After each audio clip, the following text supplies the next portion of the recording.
शांती. आज आहे 25/4/2024 ची मुरली.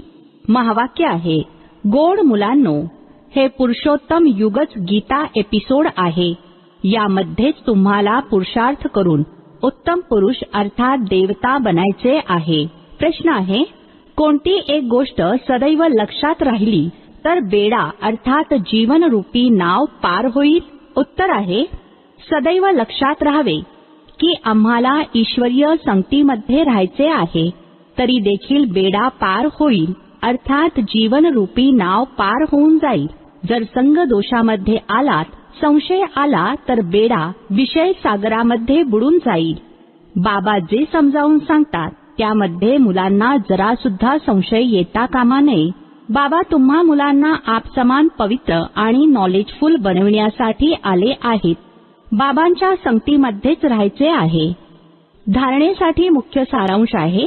पहिला पॉइंट आहे, जी गोष्ट होऊन गेली त्याचे चिंतन करायचे नाही.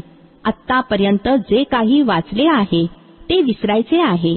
एका बाबांकडूनच ऐकायचे आहे आणि नेहमी आपल्या ब्राह्मण कुळाला स्मृतीमध्ये ठेवायचे आहे. दुसरा पॉइंट आहे, पूर्ण निश्चयबुद्धी होऊन राहायचे आहे. कोणत्याही गोष्टीमध्ये संशय उत्पन्न होऊ द्यायचा नाही. ईश्वरीय संग आणि शिक्षण कधीही सोडायचे नाही. आजचे वरदान आहे, रुहानी माशूकच्या आकर्षणामध्ये आकर्षित होऊन मेहनतीपासून मुक्त होणारे रुहानी आशिक भव. स्पष्टीकरण आहे, माशूक आपल्या हरवलेल्या आशिकांना पाहून खुश होतात.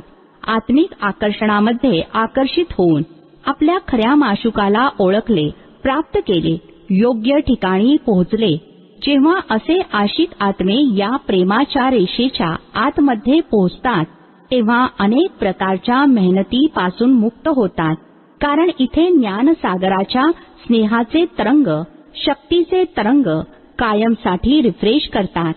हे मनोरंजनाचे विशेष स्थान, भेटण्याचे स्थान तुम्हा आशिकांसाठी माशुकने बनविले आहे.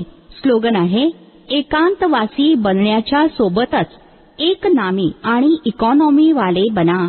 ओम शांती.